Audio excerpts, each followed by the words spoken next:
Hello everyone, I welcome you all to Magnet Brains IIT JEE NEET. जी हाँ, my name is Dipendra और आज के लेक्चर में हम टाइप्स ऑफ फंक्शंस पार्ट 2 शुरू करने वाले हैं। जी हाँ, पार्ट 1 में हमने जहाँ कंपोजिट फंक्शंस को देखा कि फंक्शंस के कंपोजिशंस कैसे होते हैं और अलग अलग तरह के फंक्शंस के कंपोजिट्स क्रिएट करने की कोशिश की। और आपको एक क्वेश्चन याद होगा, मैंने एज ए होमवर्क भी दिया था जिसे आपको खुद से प्रैक्टिस करना था, जिससे ही हम आज के लेक्चर की शुरुआत करेंगे। तो बिना किसी डिले के आज का लेक्चर शुरू करते हैं। But before that I hope you know कि मैग्नेट ब्रेन्स का मॉड्यूल आपके लिए क्या क्या चीज़ें फ्री ऑफ कॉस्ट लेकर आता है। शुरुआत करते हैं इस चीज़ को समझने से। आई होप यू नो कि हम हर चैप्टर के हर टॉपिक के प्रॉपर एक्सप्लेनेशन कॉम्प्रहेंसिव वीडियोस बनाते हैं जिसमें हम थरो डिस्कस करते हैं हर कंसेप्ट को, हर डिटेल को प्रॉपर इलस्ट्रेशंस और एग्जाम्पल्स के साथ। आई hope you know that. Apart from that, yes, जब भी कोई टॉपिक कंप्लीट होता है तो उसके डीपीपीस क्रिएट होते हैं। उन डीपीपीएस के पीडीएफ्स आपको free of cost magnet brains की वेबसाइट पर मिलते हैं। Not just that, in websites पर हम ना सिर्फ डीपीपीस के पीडीएफ अपलोड करते हैं बट उन डीपीपीस के वीडियो सोल्यूशंस भी अपलोड किए जाते हैं, जो कि आप या तो मैग्नेट ब्रेन्स या फिर हमारे सेम यूट्यूब चैनल पर भी सेम चीज़ें सारी की सारी रेप्लिकेट होती हैं जिन्हें एक्सेस आप कर सकते हैं। Not just that, yes, we do ensure कि डीपीपीस के अलावा हम हर चैप्टर पर मिनिमम 500 के आसपास क्वेश्चंस प्रैक्टिस करें ताकि कुछ भी चीज़ आपकी ना छूटे और पूरा थरोली, पूरा एब्सोल्यूट, मतलब हर चीज़ आपकी तैयार हो, कोई भी कंसेप्ट नहीं छूटे, हर कंसेप्ट के प्रॉपर एप्लीकेशंस आप सीखें क्वेश्चंस की प्रैक्टिस से। And yes, we do ensure कि हम PYQs भी करवाएं। हम IIT JEE मेंस और एडवांस के काफ़ी सारे पास्ट ईयर्स के क्वेश्चंस भी प्रैक्टिस करेंगे चैप्टर के कल्मिनेशन पर, ताकि उनसे आप एक्चुअल एग्जाम को समझ पाएँ कि आप जिस एग्जाम की तैयारी कर रहे हैं वो JEE मेंस और एडवांस की एग्जाम किस लेवल पर है और हमारी तैयारी कैसी चल रही है। मतलब हम जो पढ़ा रहे हैं और जो एग्जाम में पूछा जा रहा है उसमें कितना डिफरेंस है, वो एग्जाम में कितनी चीज़ें अलग हैं और हम जो कर रहे हैं वो सही है भी या नहीं, राइट। एंड हम किस ट्रैक पर हैं वो सारी चीज़ें एनालाइज, ऑब्जर्व या एसेस की जा सकती हैं। नॉट जस्ट दैट, इस वीडियो के, अगर आप इसे यूट्यूब पर देख रहे हैं तो इस वीडियो के डिस्क्रिप्शन में आपको एक लिंक दिखाई देगा जिस लिंक पर लिखा होगा आस्क मी योर डाउट। उस लिंक पर क्लिक करके आप अपने सारे डाउट्स हमें फॉरवर्ड कर सकते हैं। उन सारे डाउट्स को एक बार एक्यूमुलेट हो जाने पर साथ में इकट्ठा हम एड्रेस कर देंगे। सारे फैकल्टी मेंबर्स ये फॉलो करते हैं। आप इंडिविजुअल अपने सब्जेक्ट के डाउट्स इंडिविजुअल फैकल्टी मेंबर्स को फॉरवर्ड कर सकते हैं। Not just that, in doubts को हम एड्रेस करेंगे बट कोशिश करिए कि डाउट रेलेवेंट हो, यानी अभी जो टॉपिक्स चल रहे हैं या अभी तक जो सब पढ़ा दिया गया है उसी के आसपास चीज़ें पूछिए, क्योंकि डाउट्स तो क्लियर किए जा सकते हैं बट वो आपके समझ आए या दूसरे बच्चों के समझ आए, ये थोड़ा एक अलग मसला होगा। तो वक्त पर रेलेवेंट डाउट्स ही पूछिए ताकि हर रेलेवेंट चीज़ें डिस्कस होती चली जाएँ और आपको सारे कंसेप्ट क्लियर हों। आप सोच पा रहे हैं ना सिर्फ हम जो पढ़ा रहे हैं वो, बल्कि जो आपके डाउट्स हैं वो सब कुछ। And this all is going to happen at free of cost, at zero cost. There are no hidden charges. And yes, apart from that, आपकी चैप्टर की तैयारी कि आप कैसा पढ़ रहे हैं, आपको कैसा पढ़ाया जा रहा है, आपकी प्रोग्रेस को अगर आप ट्रैक करना चाहें तो वो भी उन चैप्टर के टेस्ट के थ्रू आप देख सकते हैं और आप एक्चुअली समझ सकते हैं कि आप कहाँ स्टैंड करते हैं। आपकी परफॉर्मेंस को आप एसेस और इवैल्यूएट कर सकते हैं इन चैप्टर टेस्ट को देकर। नॉट जस्ट दैट, येस, वक्त पर सारे टीचर्स टाइमली आकर आपको कुछ ना कुछ गाइडेंस, कुछ ना कुछ मोटिवेशन, कुछ ना कुछ चीज़ें बताते रहेंगे ताकि आपकी लाइफ की जो भी प्रॉब्लम्स हैं, पर्सनल प्रोफेशनल जो भी हैं, ये सारे भी हम दूर करते रहें। सब कुछ ऑब्वियसली एग्जाम से रिलेटेड, जैसा सत्यम सर ने रिसेंटली अभी वीडियो बनाया था आपके लिए, इस तरीके की चीज़ें हम हमेशा करते रहेंगे ताकि आपको टाइमली आपके सारे इश्यूज़ ऑलमोस्ट हम रिजॉल्व करते रहें। अपार्ट फ्रॉम दैट, येस, हम इंश्योर करेंगे कि हम chapter wise one shot revision भी आपके लिए क्रिएट करें। तो जब आपकी एग्जाम्स नज़दीक होंगी, तो जब आप ये सारी चीज़ें कर चुके होंगे तो पूरा का पूरा चैप्टर एक ही शॉट में रिवाइज करने के लिए वन शॉट रिविजन भी क्रिएट होगा। ये भी हम इंश्योर करेंगे जिसमें सारी चीज़ें, अगर गलती से कुछ आपसे मिस हो गया हो तो एक और मौका होगा पूरी चीज़ें फिर से दोबारा कवर करने का। एंड येस, सोच के देखिए, online test series. Online test series का मतलब है आपकी एग्जाम के वक्त आप एग्जाम को और ज़्यादा बेहतर बना सकते हो, अपने स्कोर को, अपनी रैंक को ऑप्टिमाइज कर सकते हो ऑनलाइन टेस्ट सीरीज देकर। उसके थ्रू आप एक्चुअली अपनी परफॉर्मेंस को बेटर बना सकते हो। आप सेक्शन वाइज अपने स्ट्रैटेजीज बिल्ड कर सकते हो कि देखो चीज़ें ऐसे करनी है, ऐसे करना है। तो ये सारी चीज़ें मैग्नेट ब्रेन्स आपके लिए फ्री ऑफ कॉस्ट लेकर आता है और ये सब कुछ आप ईजीली, बहुत ईजीली मैग्नेट ब्रेन्स की वेबसाइट या हमारे यूट्यूब चैनल पर एक्सेस कर सकते हैं। विद दैट, आज का लेक्चर शुरू करते हैं स्टूडेंट्स। आई होप आपको याद होगा लास्ट क्लास में मैंने इस क्वेश्चन का f of g of x आपको सिखाया था। आज हम g of f of x के साथ इसी कहानी को आगे बढ़ाएंगे। शुरू करते हैं क्लास, आज का लेक्चर। जल्दी से स्क्रीन पर देखिए। आई होप आपने सभी ने ये क्वेश्चन ट्राई किया था और नहीं किया था तो अभी भी मौका है, वीडियो पॉज करके ट्राई करिए। I hope you understand our philosophy. हम हमेशा से एप्लीकेशंस पर जोर देते हैं। जब भी कोई कंसेप्ट आपको सिखाया पढ़ा दिया जाता है तो हम चाहते हैं कि आप उसके एप्लीकेशन सीखें, और एप्लीकेशन सीखने का सबसे अच्छा, सबसे आसान तरीका होता है कि आप हमेशा उनकी प्रैक्टिस करें, उन कंसेप्ट्स को क्वेश्चंस के थ्रू कंसोलिडेट करें। और मैं हमेशा आपको हिदायत दूंगा कि जब भी मैं कोई क्वेश्चन करवा रहा हूँ या कोई भी फैकल्टी करवाता है, आप पहले वीडियो पॉज करके खुद से ट्राई करिए, पहले खुद से एक बार दोहराइए, फिर साथ में सोल्यूशन देख के समझिए कि क्या शायद कुछ आपके टीचर ने कुछ नया सिखाया है। हमेशा टीचर्स आपके लिए कुछ ना कुछ नया, कुछ ना कुछ तो गहराई में, बारीकी में कोई ना कोई कंसेप्ट तो ज़रूर एक्सप्लोर करवाएंगे हर क्वेश्चन के थ्रू। यही मोटिव है अलग अलग डाइवर्स वैरायटी के क्वेश्चंस रखने का। चलिए, तो अब हम निकालेंगे जी ऑफ एफ ऑफ एक्स। बहुत इंटरेस्टिंग सी कहानी है class. I hope last lecture में आपने सीखा है कि जी ऑफ एफ ऑफ एक्स कैसे निकालना है। तो सर अगर जी ऑफ एफ ऑफ एक्स निकालना है तो मैं काम करता हूँ, मैं सीधे सीधे जी एक्स की डेफिनेशन को ही यूज़ करता हूँ। मैं कौन सी डेफिनेशन यूज़ करने वाला हूँ स्टूडेंट्स? जी ऑफ एक्स की। तो सर जी ऑफ एक्स की डेफिनेशन है एक्स स्क्वायर और एक्स प्लस टू, बट अब मैं जी ऑफ एक्स नहीं निकाल रहा हूँ, मैं जी ऑफ एफ ऑफ एक्स निकाल रहा हूँ। तो जहाँ जहाँ भी मुझे एक्स दिख रहा है वहाँ मैं एफ ऑफ एक्स रख दूंगा, तो जी ऑफ एफ ऑफ एक्स आ जाएगा, है ना। तो पहले रखा है यहाँ पर एक्स, तो ये एफ ऑफ एक्स, तो ये हो जाएगा एफ ऑफ एक्स का स्क्वायर, राइट। तो सबसे पहले आ जाने वाला है एफ ऑफ एक्स का स्क्वायर, राइट। तो ये हो जाने वाला है स्टूडेंट्स एफ ऑफ एक्स का square. Apart from that, yes sir हमें एक और ज़रूरत पड़ने वाली है, हम यहाँ भी तो एफ ऑफ एक्स रखेंगे, तो ये हो जाएगा F of x plus two, right. तो ये हो जाने वाला है कितना स्टूडेंट्स? ये हो जाने वाला है F of x plus two, है ना। तो इसे मैं यहाँ पर लिख देता हूँ F of x plus two. Sir एक और बात, आप छोटी सी गलती कर गए, आप यहाँ पर ये बात भी तो लिखिए कि सर ये x के -1 से 2 के होने के बीच में था, तो अब जब एफ ऑफ एक्स से रिप्लेस किया है तो यहाँ पे भी क्या आएगा? एफ ऑफ एक्स, जब वो -1 से 2 के बीच में है। तो सर यहाँ पर आप लिखेंगे, यहाँ पर आप लिखेंगे क्या? यहाँ पर आप लिखेंगे एफ ऑफ एक्स जब एफ ऑफ एक्स -1 से 2 के बीच है ना। आई होप आपको ये बात समझ आ रही है। सिमिलरली क्या आपको दिख रहा है एफ ऑफ एक्स -1 से 2 के बीच है? सिमिलरली ये कब? जब एफ ऑफ एक्स 2 से 3 के बीच में है, क्योंकि हम एक्स को एफ ऑफ एक्स से रिप्लेस कर रहे हैं, राइट। तो यहाँ पर हम लिखेंगे क्या कि सर जब एफ ऑफ एक्स जो है वो 2 से 3 के बीच में है।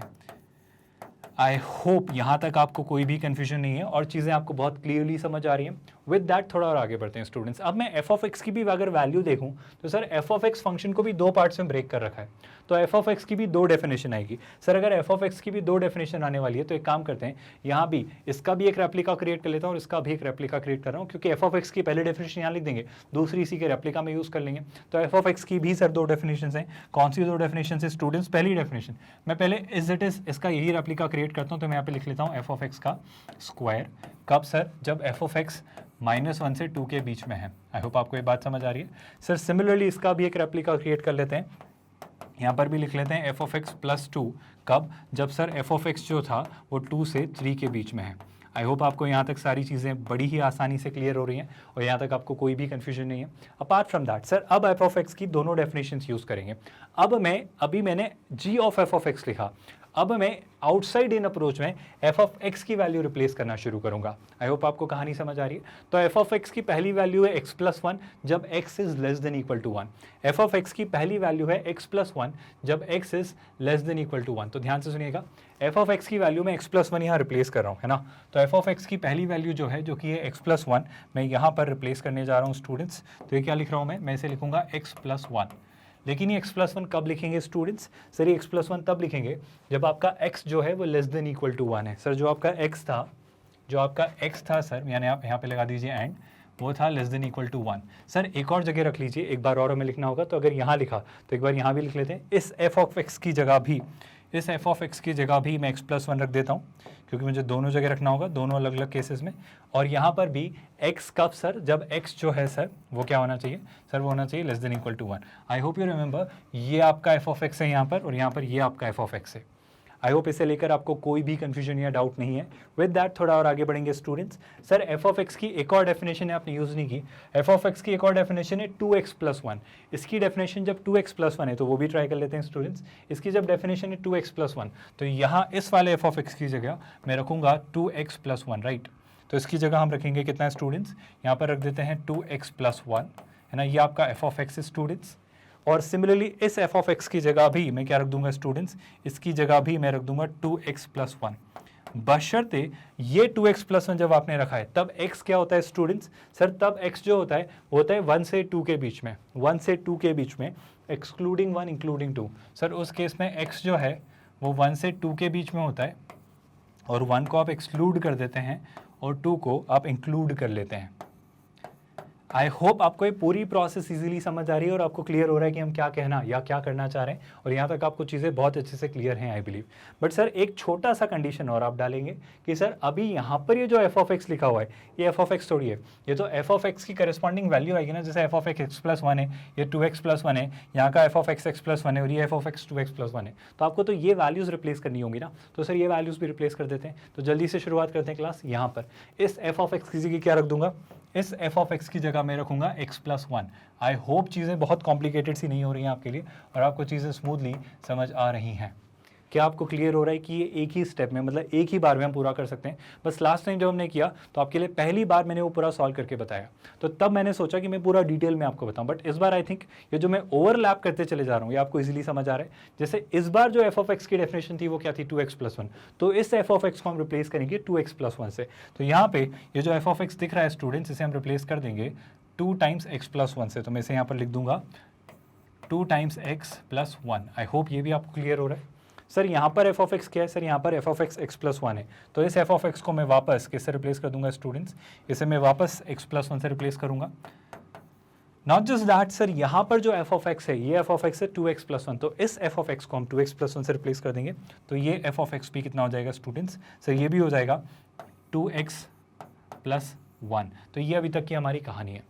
क्या इसे सर थोड़ा और सिंप्लीफाई कर सकते हैं? आई थिंक इस बार वो स्क्वायर नहीं है, पिछली बार जैसे हमने निकाला था लास्ट लेक्चर में तो स्क्वायर के कारण इनइक्वालिटी थोड़ी सी कॉम्प्लिकेट हुई थी, वेविकर मेथड हमें यूज़ करनी पड़ी थी। इस बार एक काम करते हैं, इस बार तो सीधा सीधा दिख रहा है सर, इसे जल्दी से सिंप्लीफाई कर सकते हैं। जैसे सोच के देखो, इसमें से पूरे में से अगर मैंने 1 सब्ट्रैक्ट किया तो देखो 1 सब्ट्रैक्ट किया तो यहाँ से 1 हट जाएगा, ये -2 हो जाएगा, 1 हो जाएगा, है ना, तो मुझे -2 और 1 दिखेगा, ये -1 कितना हो जाएगा, -2। आई होप आपको दिख रहा है, यहाँ से 1 हट जाना है और ये 2 - 1 कितना हो जाएगा, 1, तो यहाँ पे मैं लिख देता हूँ कितना, 1। आई होप ये आपको भी दिख रहा होगा, बहुत इजी सा, बहुत क्लियर सा। सर यहाँ पे क्या करते हैं, यहाँ पे काम करते हैं, पहले तो ओवरऑल दोनों साइड से 1 सब्ट्रैक्ट करते हैं। जैसे ओवरऑल दोनों साइड से 1 सब्ट्रैक्ट किया तो यहाँ से 1 गया, है ना, तो ये हो जाएगा -2 और ये बचेगा 1, है ना, तो मैं वापस यहाँ पे क्या लिख देता हूँ, यहाँ पर लिख देता हूँ -2 और ये हो जाता है 1। अब मैं दोनों तरफ 2 से डिवाइड कर देता हूँ, अगर तीनों तरफ 2 से डिवाइड किया तो ये हो जाएगा सर -1, ये कितना हो जाएगा स्टूडेंट्स, ये हो जाएगा -1। यहाँ से 2x हट के कितना बचेगा, सिर्फ यहाँ से 2x हट के सिर्फ x बचेगा स्टूडेंट्स, और ये कितना हो जाएगा, ये हो जाएगा 1/2, है ना, तो यहाँ पर कितना हो जाएगा, ये हो जाएगा 1/2। आई होप आपको अब चीज़ें बहुत सिंपल सी और बहुत सुलझी हुई सॉर्टेड सी दिख रही है। अपार्ट फ्रॉम दैट अगर थोड़ा और आगे बढ़ें तो ध्यान से सुनिएगा, यहाँ से भी 1 सब्ट्रैक्ट कर सकते हैं, 2 - 1 1, 3 - 1 2, है ना, तो ये हो जाएगा 1 से 2 तक, तो ये हो जाएगा 1 और ये हो जाएगा स्टूडेंट्स 2, है ना, और यहाँ से भी 1 हट जाएगा, तो ये हो जाने वाला है 1 से 2 तक, है ना। आई होप ये बहुत कॉम्प्लिकेटेड सा आपको नहीं लग रहा है और चीज़ें बहुत इजीली आपको समझ आ रही है। सर सेम अगर मैंने यहाँ पर 1 सब्ट्रैक्ट किया, जैसे ही यहाँ पर आप 1 सब्ट्रैक्ट करेंगे तो कितना हो जाएगा सर, ये हो जाने वाला है 1, है ना। जब उधर 1 सब्ट्रैक्ट किया तो 3 - 1 कितना होता है, 2, तो उस तरफ कितना बचने वाला है स्टूडेंट्स, वो बचने वाला है 2। अब तीनों तरफ मैं 2 से डिवाइड कर सकता हूँ, जैसे ही तीनों तरफ 2 से डिवाइड किया तो ये कितना हो जाएगा स्टूडेंट्स, सर ये हो जाएगा 1/2। यहाँ से 2x हट के सिर्फ 2 बचेगा सर, आई होप आपको दिख रहा है, और ये 2 को जब 1 से आप डिवाइड करेंगे, 2 को आप 2 से डिवाइड करेंगे तो कितना बचेगा सर, ये बचेगा 1। I am really sorry, 2x को आप 2 से डिवाइड करेंगे तो ये बचेगा x, है ना, बस एक छोटा सा टाइप हो यहाँ पर, ये बचेगा x। तो ओवरऑल ये कुछ सिनेरियो है। अब फाइनली हम क्या करेंगे, क्योंकि हमारे पास ये एंड ऑपरेटर लगा हुआ है, एंड मतलब इंटरसेक्शन, मतलब दोनों का कॉमन हम देखेंगे, और अगर दोनों का कॉमन निकालना है तो कैसे निकलेगा वो समझते हैं स्टूडेंट्स। ज़रा ध्यान से सोच के बताओ, ये कह रहा है 1 से छोटा होना चाहिए, ये कह रहा है 1 से छोटा और -2 से बड़ा, ये कह रहा है 1 के इक्वल होना चाहिए, लेकिन ये 1 के इक्वल नहीं कह रहा है। तो ओवरऑल दोनों का कॉमन क्या होगा, सोच के देखो नंबर स्केल पे, 1 और 1 से छोटे सारे नंबर्स, और ये -2 से 1 के बीच के, तो ओवरऑल कॉमन यही होगा ना। तो फाइनली इस वाले पार्ट के लिए जो कॉमन पार्ट होगा वो यही होगा, तो ये वाला पार्ट हम हटा देते हैं। आई होप आपको चीज़ें समझ आ रही हैं बहुत ईजिली, है ना। ये -2 इससे -2 नहीं है, ये इस इनइक्वालिटी का -2 है ना। आगे बढ़ेंगे स्टूडेंट्स, यहाँ पर ध्यान से देखो, यहाँ पर वो क्या कह रहा है सर, यहाँ पर वो कह रहा है x जो है सर, ये जो आपका x है ये -1 से 1/2 तक है, आई होप आपको दिख रहा होगा, और ये 1 से 2 तक है, मतलब ये 1/2 पे आके रुक जा रहा है और ये 1 पे शुरू ही हो रहा है, तो दोनों के बीच कुछ कॉमन नहीं है। आप देखो ये 1 से 2 तक है, इस तरफ 1 से 2 के बीच, और ये -1 से 1/2 है, तो दोनों के बीच कुछ भी कॉमन नहीं है। तो कहना है इसे, यहाँ पर तो इस फंक्शन की डेफिनेशन एग्जिस्ट ही नहीं करती है सर, ये तो पूरा पार्ट आप हटा ही दो, क्योंकि यहाँ पे फंक्शन की डेफिनेशन है ही नहीं। क्या आपको ये बात समझ आई? मैं इसको भी थोड़ा सा अलग से लिख देता हूँ, -2 से 1 इंक्लूडिंग -2, है ना, ये है -2 से 1 इंक्लूडिंग -2। आई होप यहाँ तक आपको चीज़ें क्लियर हो रही हैं। अब थोड़ा और आगे बढ़ते हैं स्टूडेंट्स, ध्यान से सुनना है ना। देखो यहाँ पे ये कह रहा है x जो है वो 1 से 2 के बीच में है ना, और यहाँ पर ये कह रहा है -1 से छोटा है। सेम वही बात, -1 से छोटा होना मतलब नंबर स्केल पे -1 से छोटा कहीं जा रहा है, और इधर ये कह रहा है 1 से 2 के बीच में, तो अगेन कुछ भी कॉमन नहीं है। 1 से 2 वाला सेगमेंट और -1 से छोटा, तो वापस इन दोनों में कुछ भी कॉमन नहीं है। और अगर सर वापस यहाँ पर कुछ भी कॉमन नहीं है तो ये वाले पार्ट पर भी फंक्शन की डेफिनेशन एग्जिस्ट नहीं करती है। आई होप आपको चीज़ें समझ आ रही हैं बहुत क्लियरली। सर थोड़ा और आगे बढ़ते हैं, थोड़ी और चीज़ें समझते हैं। ज़रा ध्यान से सुनिए सर, अगर मैं यहाँ पर फंक्शन की डेफिनेशन समझने की कोशिश करूँ तो ध्यान से सुनिए। ये कह रहा है सर ये 1 से 2 तक होता है, ये कह रहा है 1 से 2 तक होता है। देखो मैं नंबर स्केल पे प्लॉट करके बताता हूँ। ये क्या कह रहा है सर, ये 1 से 2 तक है, मतलब ये 1/2 है और ये 1 है ना। तो हमारे पास है 1/2, हमारे पास है 1 और ये है 2 है ना। ये कह रहा है सर 1/2 से 1 तक होता है, 1/2 और 1 दोनों इंक्लूडेड है ना, 1/2 और 1 दोनों इंक्लूडेड है, तो 1/2 से 1 तक इंक्लूडिंग बोथ ऑफ देम। और वो कह रहा है 1 से 2 तक, वो कह रहा है सर 1 से 2 तक, 1 से 2 तक, और 1 इंक्लूडेड नहीं है, 2 इंक्लूडेड है। तो डू यू रियलाइज किस्मत से शायद 1 कॉमन हो सकता था, किस्मत से शायद 1 कॉमन हो सकता था, बट अनफॉर्चुनेटली 1 भी कॉमन नहीं है। आपको रियलाइज़ हो रहा है? आई थिंक ये 1 से 2 तक ही था। बस एक बार मैं क्रॉस चेक कर लेता हूँ कि हमने कुछ गड़बड़ तो नहीं की है, क्योंकि 1 से 2 तक हमारा है बिल्कुल 1 पे इक्वल का साइन नहीं लगा हुआ है, और ये 2x + 1 वाला ही सिनेरियो है जहाँ पे x क्या होता है स्टूडेंट्स, 1 से 2 तक बिल्कुल 1 पे इक्वल नहीं लगा हुआ है। तो फाइनली मैं कहूँगा कि हाँ सर, ये कह रहा था 1/2 से 1 तक, तो सर 1/2 से 1 तक कोई बात बनी नहीं है ना। मतलब बात बन इसलिए नहीं रही है क्योंकि कुछ भी कॉमन नहीं है। 1 पे हो सकता था बट 1 पे ये वाला एग्जिस्ट नहीं करता है, तो दोनों में अगेन कुछ भी कॉमन नहीं है, और दोनों में अगेन अगर कुछ भी कॉमन नहीं है तो ये पार्ट भी हट जाएगा, और यहाँ पर भी आपको कोई डेफिनेशन नहीं मिलेगी। क्या स्टूडेंट्स आपको ये वाली बात समझ आई? आई होप आपको यहाँ भी क्लियर है कि यहाँ पर मुझे कोई भी इंटरसेक्शन क्यों नहीं दिख रहा है। तो फाइनली जो मैं इसका आंसर लिखूंगा वो क्या होगा स्टूडेंट्स, वो होगा x + 1 का स्क्वायर। कब से कब तक सर? जब x -2 से 1 के बीच है। आई होप आप चाहें तो इस स्क्वायर को एक्सपांड करके लिख सकते हैं, और वही आपका फाइनल आंसर होगा। आई होप यहाँ तक आपको चीज़ें समझ आई। एक बार और क्रॉस चेक कर लीजिए स्टूडेंट्स, एक बार इसे जल्दी से ध्यान से देख लीजिए और मुझे बताइए कि क्या आपको सारी चीज़ें समझ आई। विद दैट कि हम थोड़ा और आगे बढ़ सकते हैं। कंपोजिट फंक्शंस की आई थिंक ये प्रैक्टिस सफिशिएंट है, और अब हम दूसरी कुछ चीज़ें डिस्कस करना शुरू करेंगे। एक बार जल्दी से इस सोल्यूशन के इस आंसर को देख लीजिए क्विकली एवरीवन। एक छोटा सा करेक्शन है स्टूडेंट्स इसमें, मैंने उसे -1 ट्रीट कर लिया। मैं बताता हूँ कहाँ गलती हुई, मतलब गलती नहीं थी, वो बस हमारी रीड करने को लेकर गड़बड़ थी। ऐसा हमारे पास लिखा होता है x + 1 + 2 है ना, याद करो। अब हमारे पास इस तरफ लिखा हुआ था कि सर x जो है वो 1 से 2 के बीच है, x जो है वो 1 से 2 के बीच है ना, ये ऐसा कुछ लिखा हुआ था इस तरफ। एंड इसके साथ एक और कंडीशन थी कि x जो लिखा हुआ था वो 1 से छोटा लिखा हुआ था, मतलब 1 मेरी लिखने की आदत ऐसी है, और मुझे लगा कि वो -1 से छोटा है। तो हमने क्या गड़बड़ कर दी, मुझे लगा ये -1 से छोटा बोल रहा है और ये बोल रहा है 1 से 2 के बीच। लेकिन अगर आप ध्यान से देखें, मतलब मैं तुम्हें ड्रॉ करके भी बताता हूँ, मैंने बस इसे पता नहीं क्यों -1 रीड किया है ना, मतलब वो ये वाली जो बार है हमारी उस वजह से उसको -1 रीड किया। तो अगर मैं तुम्हें समझाना चाहूँ तो वो ये कह रहा है स्टूडेंट्स, वो ये कह रहा है कि 1 से 2 के बीच है, तो ये है 1 और ये है 2 है ना, तो ये 1 से 2 के बीच की सारी वैल्यूज़ हैं, 1 से 2 के बीच की सारी वैल्यूज़ इंक्लूडिंग 1 एंड इंक्लूडिंग 2। लेकिन आप छोटी सी चीज़ समझिए, ये कह रहा है सर 1 को इंक्लूड करते हैं 1 से छोटी सारी वैल्यूज़। तो आप ध्यान से देखो इन दोनों में कॉमन क्या है सर, इन दोनों में कॉमन है 1। आई होप आपको रियलाइज हो रहा है इन दोनों में जो कॉमन है वो है 1। तो इस वाले पार्ट का जो आप सोल्यूशन लिखेंगे, इस वाले पार्ट का जब आप सोल्यूशन लिखेंगे तो वो लिखेंगे x = 1, मतलब x = 1 के लिए ये ट्रू होगा। यानी इसकी डेफिनेशन को थोड़ा और रिफाइन करें तो इसी डेफिनेशन को मैं लिख सकता हूँ x + 1 + 2 एंड x + 3, कब? जब सर x जो है वो 1 के इक्वल है। तो ये ओवरऑल इसका सोल्यूशन आएगा एक छोटे से चेंज के साथ। आई होप आपको चेंज समझ आया। वो हमने -1 रीड कर लिया था, उस वजह से हमारा आंसर गलत आ रहा था, बट अगर प्रॉपर्ली हम लिखें तो वो 1 था। आई होप आपको याद होगा, और इस बेसिस पे फाइनली मैं कहूँगा कि ये इसका फाइनल करेक्ट आंसर होगा। आई होप आपको ये चीज़ें समझ आई। किसी स्टूडेंट ने कमेंट में लिखा है कि सर हमें पूरा क्वेश्चन कॉपी करना चाहिए या नहीं, और पूरा क्वेश्चन कॉपी करने में टाइम वेस्ट करना चाहिए या नहीं। तो आपने खुद ने अपने क्वेश्चन का जवाब दे दिया, आपने खुद ने लिखा कि टाइम वेस्ट करना चाहिए या नहीं। तो आप जब जानते हैं कि क्वेश्चन पूरा वापस लिखने में टाइम वेस्ट होता है तो टाइम क्यों लिखना है, मतलब क्वेश्चन क्यों लिखना है। And it does not make any sense. आप 4th या 5th स्टैंडर्ड में भी नहीं है जहाँ पे आपको पता नहीं क्यों क्वेश्चन वापस लिखवाए जाते थे, है ना। मतलब आप सीधे आंसर लाओ। मैं तो ये कह रहा हूँ कि स्टेप्स भी अगर नहीं लिखनी है तो मत लिखो। अगर आप सोच पा रहे हो कि इन 2 स्टेप्स के बाद 5वीं स्टेप क्या है, 3 स्टेप्स स्किप कर पा रहे हो तो करो। जितना ज़्यादा इंट्यूटिवली सोच सकते हो सोचो, जितना ज़्यादा मेंटली कैलकुलेट कर सकते हो करो, क्योंकि ऐसा कहा जाता है the more you right the more time you consume. तो इसलिए कम से कम लिखिए, ज़्यादा से ज़्यादा ब्रेन में कैलकुलेट करिए। ठीक है। विद दैट आगे बढ़ेंगे स्टूडेंट्स, ये हमारा g of f of x निकल के आता है। विद दैट अगर मैं चीज़ें आगे समझने की कोशिश करूं तो मुझे क्या दिख रहा है स्टूडेंट्स, मुझे कुछ कहानी थोड़ी सी और अलग सी दिख रही है। देखो इसे हम सॉल्व करते हैं या इस पार्ट को समझने की कोशिश करते हैं। Now what is this? Types of functions. अभी तक हमने कंपोजिट फंक्शंस को देखा और अब जाकर फाइनली हमारा टाइप्स ऑफ फंक्शन शुरू हो रहा है। तो अब हम समझना शुरू करेंगे कि अलग अलग तरह के फंक्शंस होते क्या हैं और किस किस तरीके से उनको वर्कआउट किया जाता है, सोचा जाता है कि ऐसा फंक्शन है। बहुत मज़ेदार सा ये कहानी है, बहुत मज़ेदार से कंसेप्ट हैं और आप इन्हें बहुत एंजॉय करेंगे। तो ध्यान से सुनते जाइएगा, ध्यान से पढ़ते चले जाइएगा और प्रॉपर नोट्स ज़रूर बनाइएगा, स्क्रीनशॉट नहीं नोट्स बनाइएगा। चलिए शुरू करते हैं क्लास। पहला, sir what is 1-to-1 function? Do you remember injective function? फिर हल्की सी एक बात की थी हमने एक डीपीपी सॉल्व करते वक्त, और तब मैंने कहा था कि अभी इस क्वेश्चन में जितना ज़रूरी है उतना पढ़ लेते हैं और जो भी इस कंसेप्ट को हम डिटेल में पढ़ेंगे, हम आने वाले लेक्चर्स के दौरान इस कंसेप्ट को डिटेल में पढ़ेंगे। So what is 1-to-1 function? 1-to-1 function बड़ा ही इंटरेस्टिंग और बड़ा ही मज़ेदार सा फंक्शन है। 1-to-1 पता है अगर ब्रेन में याद रखना है ना तो कैसे याद रखोगे? 1-to-1 को ब्रेन में, मतलब it's not the standard definition but lemon term में आप याद रख सकते हो कि सर अगर x के एक एलिमेंट की एग्जैक्टली y के एक ही एलिमेंट से मैपिंग है। पहली बात तो हमने पढ़ा है सर फंक्शन की डेफिनेशन क्या होती है कि सर डोमेन सेट में जितने भी एलिमेंट्स हैं, डोमेन सेट में जितने भी एलिमेंट्स हैं उनकी को डोमेन के एलिमेंट से यूनिक मैपिंग होनी चाहिए।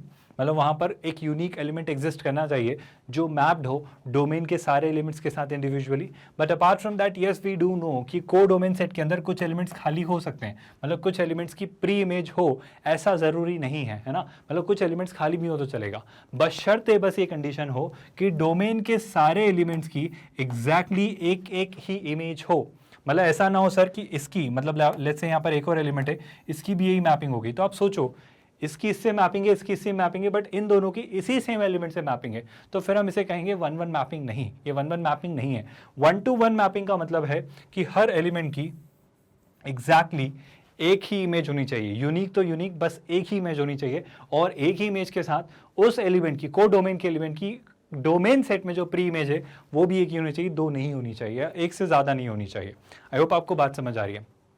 ये एक लेमेन डेफिनेशन है, मतलब आप एक स्टैंडर्ड तरीके से समझना है तो ऐसा कि one element if associated with only one element in the codomain set, तब इस तरह की मैपिंग को हम हमेशा कहेंगे 1-to-1 मैपिंग। लेकिन 1-to-1 मैपिंग को मैथमेटिकली वो कैसे ट्रीट करते हैं? सबसे पहली बात, 1-to-1 मैपिंग को वो कहते हैं इंजेक्टिव फंक्शन। आप हमेशा याद रखिएगा जब जब आप 1-to-1 मैपिंग पढ़ेंगे, जब भी आप कहेंगे 1-1 फंक्शन, तो 1-1 फंक्शन को कहा जाता है इंजेक्टिव फंक्शन। तो हर बार ज़रूरी नहीं है एग्जाम में वो कहे कि 1-1 को आप याद रखेंगे स्टूडेंट्स कि 1-1 हमारे लिए क्या होता है? Injective function. क्वेश्चंस में इंजेक्टिव फंक्शन लिखा हुआ दे दिया जाएगा और आपको सोचना होगा कि इंजेक्टिव क्या होता है। तो ऑप्शंस में लिखा होगा इंजेक्टिव फंक्शन और आपको क्रैक करना होगा कि एग्जैक्टली क्या है। तो 1-1 फंक्शन का एक और नाम होता है इंजेक्टिव फंक्शन। और इंजेक्टिव फंक्शन या 1-1 फंक्शन क्या होते हैं class? A function f of x is said to be 1-1 function on a domain D in if fx1 is not equal to fx2 when x1 is not equal to x2। मतलब अगर x1 और x2 equal नहीं है,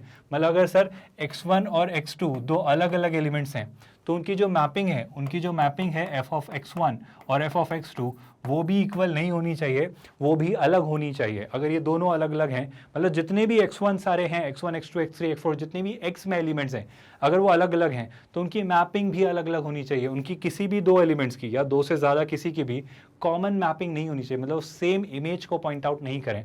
इस case को या इस scenario को, इस तरह की फंक्शनिंग को हम कहते हैं 1-1 मैपिंग या 1-to-1 मैपिंग या इंजेक्टिव फंक्शन। आई होप आपको समझ आ रहा है। यानी वो ये कहना चाह रहे हैं अगर x1 x2 के इक्वल नहीं है तो f ऑफ x1 भी f ऑफ x2 के इक्वल नहीं होना चाहिए।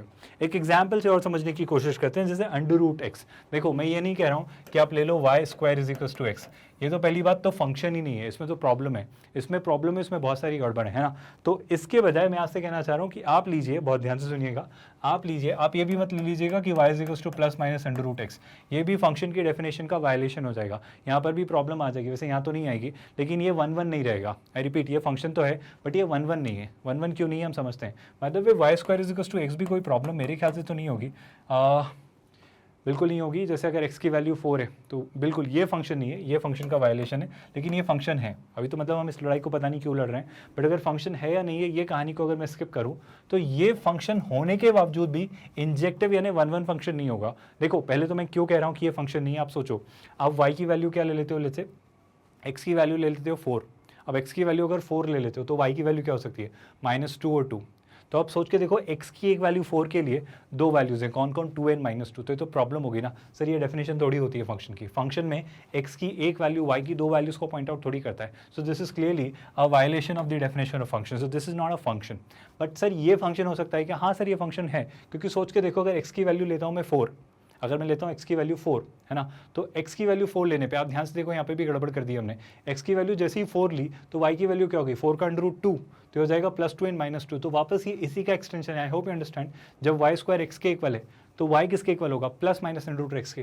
तो ये भी फंक्शन की डेफिनेशन का वायलेशन है। आपको समझ आ रहा है, ये मेनी वन नहीं है, ये फंक्शन की डेफिनेशन का वायलेशन है। कैसे, देखो जल्दी से। अगर मैं x की वैल्यू लेता हूँ 9, तो 9 का √3, 9 का √3 मतलब क्या हो जाएगा, +3 और -3, है ना। आपको समझ आ रहा है स्टूडेंट्स। तो y की मुझे दो वैल्यू मिल रही है, मतलब x की वैल्यू 9 के लिए y की मुझे दो वैल्यू मिल रही है। क्या मिल रही है, +3 और -3। और आप समझो ये ऐसे दो तरीकों से मैप थोड़ी हो सकता है। इसे आप मेनी वन नहीं कहते हो, ये तो वन टू मैनी है। तो वन टू मैनी रिलेशन होता है, लेकिन वन टू मैनी फंक्शन नहीं होता है। तो ये दोनों ही फंक्शन की डेफिनेशन को बिलोंग नहीं करते। लेकिन अगर इसको थोड़ा और स्पेसिफाई कर दूँ, इसको मैं थोड़ा रिस्ट्रिक्ट कर दूँ, जैसे अगर मैं इसको रिस्ट्रिक्ट करके ऐसा बना दूँ कि सर मैंने बना दिया y is equal to √x। Now do you realise this is definitely a function. Why am I assessing और asserting that this is a function. आप समझो बात को, बहुत ध्यान से सुनना स्टूडेंट्स। अगर मैं अब मैं x को ध्यान से देखो, अगर मैं इस फंक्शन की डोमेन वर्कआउट करूं, तो सर मैं निश्चिंत होकर कहूंगा कि x जो है वो हमेशा ग्रेटर देन इक्वल टू 0 होगा। सर x जो है वो हमेशा ग्रेटर देन इक्वल टू 0 होगा, ये डोमेन है, राइट। और इसकी रेंज क्या होगी, सर y जो है y भी ग्रेटर देन इक्वल टू 0 होगा। क्यों ग्रेटर देन इक्वल टू 0 होगा, क्योंकि 0 होगा तो 0, 0 से बड़ा होगा तो पॉजिटिव, तो y भी ग्रेटर देन इक्वल टू 0 होगा। आप सोच के देखो स्टूडेंट्स, x में भी काफ़ी सारी वैल्यूज होंगी और उसके करस्पॉन्डिंग अंडर रूट्स y में मिलेंगे। जैसे अगर आप x की वैल्यू 0 रखोगे तो y की वैल्यू 0 मिलेगी, 0 का अंडर रूट 0। x की वैल्यू 1 रखोगे तो y की वैल्यू भी अंडर रूट 1 मिलेगी। ऑब्वियसली डेसिमल्स के भी होंगे, जैसे x की वैल्यू 0.5 लोगे तो 0.5 का भी एक यूनिक अंडर रूट ही मिलेगा। नॉट जस्ट दैट, अगर x की वैल्यू 2 ले लेंगे तो यहाँ पे क्या मिल जाएगा, अंडर रूट 2। अगर इसकी वैल्यू 4 ले लेंगे तो यहाँ पे क्या मिल जाएगा, 2। खबरदार आप ऐसा सोचे कि ये +-2 मिलेगा, नहीं मिलेगा, क्योंकि यहाँ पे सिर्फ अंडर रूट लगा है, प्लस माइनस लगा ही नहीं है। तो आर यू रियलाइजिंग 4 का अंडर रूट अभी फिलहाल इस केस में 2 ही होगा, +-2 नहीं होगा। आपको बात समझ आ रही है स्टूडेंट्स। मैं बात ये कहना चाह रहा हूँ कि यहाँ पे हर एलिमेंट की जो x से आप y की मैपिंग करेंगे ये 1-1 मैपिंग ही होगी। और क्या आपको समझ आया कि 1-1 मैपिंग को हम एक और नाम से जानते हैं, कौन सा फंक्शन स्टूडेंट्स, इंजेक्टिव फंक्शन। याद रखिएगा, 1-1 mapping is also known as injective function. और 1-1 मैपिंग की मैथमेटिकल डेफिनेशन क्या थी स्टूडेंट्स, 1-1 मैपिंग की मैथमेटिकल डेफिनेशन थी कि अगर दो एलिमेंट इक्वल नहीं हैं तो उनकी मैप्ड वैल्यू, उनकी इमेजेस भी इक्वल नहीं होनी चाहिए। आई होप आपको रियलाइज हो रहा है। मतलब अगर मैं थोड़ी देर के लिए इसे कहूँ x1 और थोड़ी देर के लिए इसे कहूँ x2, तो क्या सर x1 और x2 इक्वल हैं, नहीं, x1 और x2 इक्वल नहीं है। तो x1 की जो मैपिंग थी ये क्या थी स्टूडेंट्स, f ऑफ x1, और ये क्या थी स्टूडेंट्स, f ऑफ x2। तो क्या ये दोनों भी इक्वल हैं, बिल्कुल सर ये दोनों इक्वल नहीं है। f of x1 f of x2 के इक्वल नहीं है। बस यही सारे x1 x2 के लिए ट्रू होना चाहिए। अगर ऐसा ट्रू है मतलब ये 1-1 मैपिंग क्या होगी, एग्जैक्टली एक ही मैपिंग होनी चाहिए। अगर ऐसा ट्रू है तो आप हमेशा कहेंगे कि एक 1-1 मैपिंग या एक इंजेक्टिव फंक्शन है।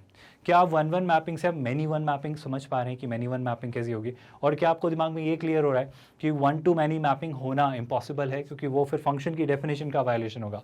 1 to मैनी रिलेशन होते हैं लेकिन 1 to मैनी फंक्शंस नहीं होते। Apart from that, do you realise many to many भी गड़बड़ हो जाएगा, मैनी टू मैनी भी फंक्शन नहीं होगा, क्योंकि हमने पता है, सीखा है कि डोमेन के हर एलिमेंट की को डोमेन में यूनिक इमेज होनी चाहिए। अगर यूनिक इमेज नहीं है तो फिर प्रॉब्लम है ना, फिर वो फंक्शन नहीं है, फिर वो महज एक रिलेशन है। आई होप आपको ये बातें याद है। विद दैट थोड़ा और आगे बढ़ेंगे और मैं चाहूँगा कि अब आप ये डेफिनेशन पढ़ें, what is many to one function. Student जल्दी से चेक करिए और मुझे समझ के बताइए, क्या आपने 1-1 फंक्शन के आधार पे मैनी वन फंक्शन की मैपिंग को समझा। आई होप आपको ये डेफिनेशन पढ़ के क्लियर हुआ कि मैनी वन मैपिंग कैसे काम करती है, मैनी वन फंक्शन कैसे होता है। आई होप आपने अभी डिस्कस किया 1-1 होता है इंजेक्टिव फंक्शन, तो मैनी वन क्या होगा, many one is non injective या नॉट इंजेक्टिव, है ना। चलिए विद दैट आगे बढ़ते हैं। इफ देयर एग्जिस्ट, चलो पहले मैनी वन की डेफिनेशन हम हमारे अकॉर्डिंग एक लेमैन लैंग्वेज में समझते हैं कि मैनी वन होता क्या है। आई होप आपने इमेज के थ्रू समझ ही लिया होगा या आपको ये सेंस डेवलप हो चुका होगा कि मैनी वन होता क्या है। याद करो स्टूडेंट्स, अगर एक फंक्शन है ना, एक फंक्शन है जिसके हमारे पास अगेन मैपिंग दी हुई है। अब आप एक स्टैंडर्ड सा फंक्शन याद कर लो, कोई सा भी, जैसे फॉर एग्जांपल आप याद करो कौन सा फंक्शन ले लें, कोई सा भी एक पीरियोडिक फंक्शन लेना, I think will give you the idea many one का, है ना। जैसे एक सिंपल सा फंक्शन ले लेते हैं, लेट्स से cos थीटा, है ना। तो यहाँ पर है ये y, ये x है, ये है y, और y जो आपका फंक्शन है वो है cos x, ठीक है। अब आप सोच के देखो स्टूडेंट्स, x की बहुत सारी वैल्यूज़ के लिए मुझे cos की सेम वैल्यू मिलती है ना। तो यहाँ पे बहुत सारे एलिमेंट्स ऐसे होंगे, यहाँ पे बहुत सारे एलिमेंट्स ऐसे होंगे जो सेम वैल्यू को पॉइंट आउट कर रहे होंगे, है ना। मैं थोड़ा सा एक छोटा सा सैम्पल स्पेस ले रहा हूँ, ज़्यादा बड़ा नहीं ले रहा हूँ। तो मुझे ऑब्वियसली ऐसा दिखेगा सर कि एक element multiple elements from x same element of y को मैप कर रहे होंगे। क्या आपको ये बात समझ आ रही है? मतलब इसके मल्टीपल एलिमेंट्स y के किसी सेम एलिमेंट को मैप कर रहे होंगे। आई होप ये बात समझ आ रही है। मतलब डोमेन के मल्टीपल एलिमेंट्स को डोमेन में मल्टीपल एलिमेंट्स को, मतलब सिंगल एलिमेंट को पॉइंट आउट कर रहे होंगे, और ऐसे रिलेशन को, ऐसे मैपिंग को और इस तरीके के हम एसोसिएशन को कहते हैं मैनी टू वन मैपिंग। और मैनी टू वन मैपिंग हम फंक्शंस के डेफिनेशन में और स्पेसिफिकली क्लियर करना चाहें, मतलब फंक्शन के कॉन्टेक्स्ट में अगर मैं मैनी टू वन मैपिंग समझना चाहूँ तो वो क्या कहना चाह रहे हैं, बड़े ध्यान से पढ़िएगा students. If there exist at least two distinct elements in a domain, मतलब कम से कम सर दो एलिमेंट्स ऐसे मिल जाएं डोमेन में जिनकी मैपिंग एग्जैक्टली एक ही एलिमेंट से हो, है ना, whose f images are the same. मतलब मान लो सर कि x1 और x2 दो अलग अलग एलिमेंट्स हैं, बट स्टिल उनके f of x1 and f of x2 same है। अगर ऐसा कुछ निकल के आता है तो हम इस तरह की मैपिंग को कहेंगे, कौन सी मैपिंग स्टूडेंट्स, इस तरह के फंक्शन को हम कहेंगे मैनी टू वन फंक्शन। और अगर ये मैनी टू वन फंक्शन है तो इसे हम नॉन इंजेक्टिव फंक्शन भी कहते हैं, क्योंकि इंजेक्टिव क्या होता था स्टूडेंट्स, 1 1। अगर कोई 1 1 नहीं है ना तो मैनी वन ही होगा, अगर कोई मैनी वन नहीं है तो 1 1 ही होगा। ये बात हमेशा ट्रू होगी। अपार्ट फ्रॉम दैट येस, एक एग्जाम्पल उन्होंने लिया है जैसे कि sir sine x is not 1 1। If something is not 1 1 it is bound to be many one, है ना। तो अगर साइन एक्स 1 1 नहीं है तो ये डेफिनेटली मैनी वन है, क्योंकि अलग अलग वैल्यूज ऑफ x के लिए हमें same value of g of x यानी साइन x मिलती है। याद करो स्टूडेंट, साइन x का ग्राफ कैसा दिखता है। हमने मैनी वन फंक्शन की फंक्शनैलिटी को चेक करने का एक और तरीका डेवलप किया है। अगर मुझे फंक्शन का ग्राफ दिया हुआ है स्टूडेंट्स, फंक्शन का ग्राफ कैसा होता है, जैसे साइन x की बात करें तो सर मुझे साइन x का ग्राफ कुछ ऐसा, ऑब्वियसली साइनोसॉइडल वेव दिखती है, not exactly like this, but बहुत प्रॉपर्ली तो मैंने नहीं बनाया ऑब्वियसली, बट साइन का ग्राफ कुछ ऐसा दिखता है।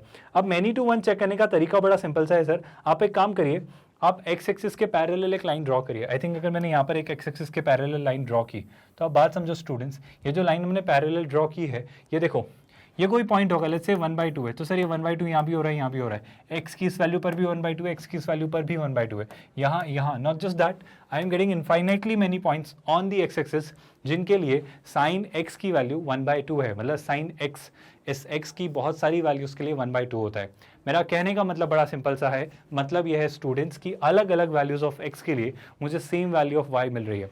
मतलब मान लो थोड़ी देर के लिए कि सर x1 और x2 इक्वल नहीं है, मतलब ये दो अलग अलग वैल्यूज़ हैं, और उसके बावजूद भी आपको f ऑफ x1 और f ऑफ x2 अगर सेम मिले तो आप बेशक बिना सोचे समझे कहना कि ये 1 1 नहीं सर, ये मैनी वन फंक्शन है। 1 1 होता है इंजेक्टिव, तो मैनी वन होगा नॉन इंजेक्टिव। आई होप आपको डेफिनेशन क्लियर हुई और मैनी वन फंक्शन की ग्राफिकल मेथड क्लियर हुई कि इसको कैसे चेक कर सकते हैं।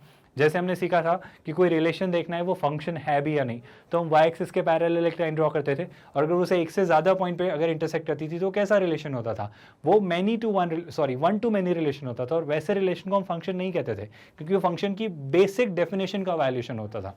सिमिलरली अगर मुझे देखना है मैनी वन फंक्शन है या नहीं, तो मैनी वन फंक्शन के लिए हम एक्स एक्सिस के पैरेलल एक लाइन ड्रॉ कर सकते हैं और देख सकते हैं कि मैनी वन है या नहीं। आई होप आपको चीज़ें यहाँ तक बहुत स्मूथली क्लियर हो रही हैं। विद दैट थोड़ा और आगे बढ़ेंगे, कुछ और चीज़ों को लेकर क्लैरिटी लेकर आएंगे। जैसे अगर मैं चीज़ें समझने की कोशिश करूं तो हमारे पास अलग अलग मेथड्स हैं। We have different methods to identify if a function is 1 1 और मैनी टू वन। मतलब हमारे पास बहुत सारे ऐसे तरीके हैं जिनके थ्रू हम आसानी से फिगर आउट कर सकते हैं। मतलब बहुत सारी अलग अलग टेक्निक्स हैं जिनके थ्रू हम फिगर आउट कर सकते हैं कि दिया हुआ फंक्शन 1 1 होगा या मैनी वन। चलिए उन तरीकों को समझते हैं स्टूडेंट्स। पहला तरीका है, बहुत ध्यान से सुनना। मान लो x1 और x2 दो एलिमेंट्स हैं जो डोमेन के हैं, और x1 और x2 इक्वल नहीं है। अगर x1 और x2 इक्वल नहीं है और उसी बेसिस पे f ऑफ x1 और f ऑफ x2 भी इक्वल नहीं है, तो और ये सारे x1 x2 के लिए, मतलब कोई भी दो पेयर ले लो आप, कोई भी दो वैल्यू ले लो डोमेन में से, अगर उन दोनों के लिए f ऑफ x1 और f ऑफ x2 इक्वल नहीं है तो आप बिना सोचे समझे कह देना कि हाँ सर उस केस में फंक्शन 1 1 ही है। क्या आपको ये बात समझ आई? और एल्स ऑब्वियसली अगर वो 1 1 नहीं है तो क्या होगा, मैनी वन। मतलब सर दो अलग अलग वैल्यूज उठाई, एक x1 उठाया एक x2 उठाया, और ऐसे सारे x1 x2 के पेयर उठाए जो भी दो के पेयर बन सकते थे, और उनको रखने पर f ऑफ x1 और f ऑफ x2 भी इक्वल नहीं आए। किसी के लिए भी गलती से इक्वल आ गया तो हम बिना सोचे समझे कह देंगे मैनी वन है, और किसी के लिए भी नहीं आया तो हम कहेंगे कि एक 1 1 फंक्शन है।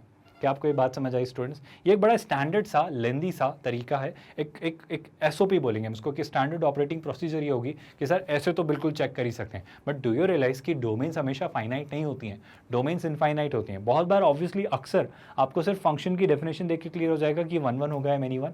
ऑब्वियसली वो सेंस हम काफ़ी सारे एग्जाम्पल्स के थ्रू डेवलप करेंगे, बट ऑफ कोर्स ये एक स्टैंडर्ड की डेफिनेशन है कि अगर सर x1 और x2 इक्वल नहीं है, सारे x1 और x2 कोई भी दो पेयर अगर ढूंढे आपने डोमेन में, और उनके लिए अगर f ऑफ x1 और f ऑफ x2 इक्वल आ गया, किसी के लिए भी आ गया, तो आप कह देना ये मेनी वन है, क्योंकि दो अलग अलग वैल्यूज के लिए सेम वैल्यू, मतलब ये मेनी वन है। और अगर नहीं आया किसी के लिए भी, तब जाकर आप फाइनली कंक्लूड करिएगा कि वो 1 1 फंक्शन है। आई होप आपको ये दोनों का डिफरेंस समझ आ रहा है। थोड़ा और आगे बढ़ते हैं, थोड़ी और चीज़ें समझते हैं स्टूडेंट्स। कन्वर्सली उसने कन्वर्सली भी आपको समझाने की कोशिश की है कि सर अगर f ऑफ x1 और f ऑफ x2 इक्वल हुआ, f ऑफ x1 और f ऑफ x2 इक्वल हुआ, और ये सिर्फ तब हुआ जब x1 और x2 इक्वल हैं, ये सिर्फ तब हुआ जब x1 और x2 इक्वल है, मतलब आपने ढूंढा कि सर f ऑफ x1 एक अलग वैल्यू है और f ऑफ x2 एक अलग वैल्यू है, मतलब सेम वैल्यू है, पर आपने ढूंढते ढूंढते पता चला कि सर x1 और x2 तो सेम ही थे, तो सेम वैल्यू पे तो सेम वैल्यू आना तय है ना। तो सर अगर ऐसा हो रहा है तब भी आप कहेंगे कि 1 1 ही है, मतलब इस केस में ये नहीं कहना कि 1 1 नहीं सर मेनी वन हुआ ना, मेनी वन तो तब होगा जब x1 और x2 अलग होते। सर x1 और x2 अलग नहीं है, x1 और x2 सेम है, तो सेम है मतलब वो सेम ही वैल्यू है ना, उस पर वो सेम वैल्यू आ रही है, तो इट डज नॉट मैटर, वो तो 1 1 ही हुआ ना। मतलब आप समझो ये दोनों अलग अलग वैल्यू है ही नहीं, है सेम है, तो सेम वैल्यू पे तो एक ही वैल्यू आएगी ना, वो एक ही वैल्यू तो सेम होगी अपने आप से, मतलब खुद को खुद से कंपेयर करोगे तो सेम ही होगा ना, ये ऐसी बात है। I hope you are getting it. वो इसी का कन्वर्ट से अगर आप ध्यान से पढ़ पाएँ या ध्यान से मेनी वन या 1 1 को समझ पाएँ।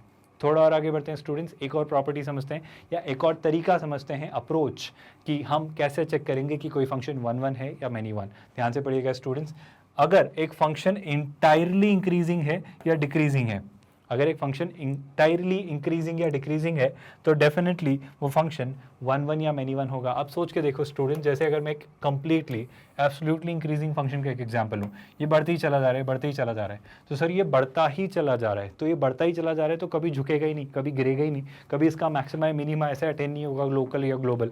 तो मैं फाइनली क्या कहूँगा, मैं कहूँगा कि सर ये बढ़ते ही चला जा रहा है, इंक्रीजिंग ही है, ये कॉन्स्टेंटली इंक्रीजिंग है। या फिर मान लो एक फंक्शन ऐसा होता है जो कॉन्स्टेंटली डिक्रीजिंग होता, जैसे हमारी कोई स्ट्रेट लाइन, ये कॉन्स्टेंटली डिक्रीजिंग फंक्शन है, तो बेशक सर, जैसे कि हमारे कौन से फंक्शन है, e to the power x, ये e to the power x का वाला, sorry a to the power x है ना, ये a to the power x के अलावा जैसे हमारे log x, ये अलग अलग कर्व्स हैं स्टूडेंट्स, याद करिए। ऑब्वियसली ये अलग अलग सिनेरियोज में बनाए हुए कर्व्स हैं, ये क्लियरली कॉन्स्टेंटली डिक्रीजिंग या कॉन्स्टेंटली इंक्रीजिंग, मतलब या तो ये हमेशा इंक्रीज ही होते हैं या फिर हमेशा डिक्रीज ही होते हैं, मतलब इनमें कभी भी अप्स एंड डाउन्स नहीं आते, और अप्स एंड डाउन्स आ रहे होते तो वापस ये मैनी टू वन बन जाता। लेकिन सर आप देखो, अगर ये हमेशा ही बढ़ रहा है, हमेशा ही गिर रहा है, तो इसमें मेनी टू वन बनने का स्कोप ही नहीं है, 1 1 ही है, क्योंकि अगर आप एक्स एक्सिस के पैरेलल लाइन ड्रॉ करोगे तो आपको करस्पॉन्डिंग y की वैल्यू के लिए करस्पॉन्डिंग x की एक ही वैल्यू मिलेगी। आप देख पा रहे हैं, कहीं भी ढूंढ लीजिए स्टूडेंट्स, मान लो ये एक फंक्शन पे मैंने पॉइंट ड्रॉ किया, एक्स एक्सिस के पैरेलल लाइन ड्रॉ की, तो ये पॉइंट मुझे यहीं पर एक ही वैल्यू दे रहा है ना, आपको x की y की सिंगल वैल्यू के लिए x की मल्टीपल वैल्यूज मिल ही नहीं रही हैं। आप कहीं भी देख लो स्टूडेंट्स, ग्राफ में कहीं पर भी किसी भी पॉइंट पे अगर आप पैरेलल ड्रॉ करें एक्स एक्सिस के, तो एक ही पॉइंट मिल रहा है। तो इस बेसिस पर मैं कंक्लूड करूंगा कि कोई फंक्शन अगर एक ऑलवेज इंक्रीजिंग या ऑलवेज डिक्रीजिंग है तो वो फंक्शन हमेशा 1 1 होता है।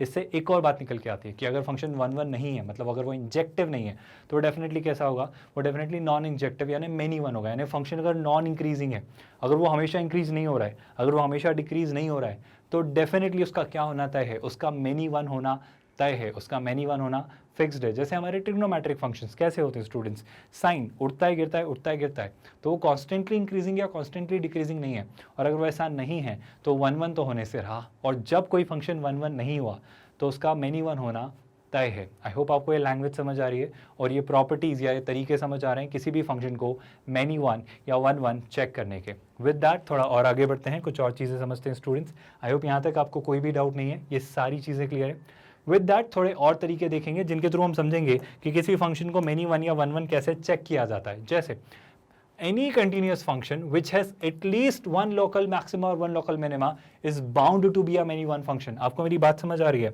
आप सोच के देखो स्टूडेंट्स, कोई फंक्शन है, एक फंक्शन है जिसका एक लोकल मैक्सिमा है, लोकल मिनिमा है। मान लो ये फंक्शन का कर्व का ग्राफ है ना, ये इसका लोकल मैक्सिमा है, लोकल मिनिमा है। लोकल मैक्सिमा आता कब है सर? मैक्सिमा अटेन करने के लिए उसका उसके नेबर में, उसके नेबरहुड में उसका ऐसा उससे छोटा होना ज़रूरी है।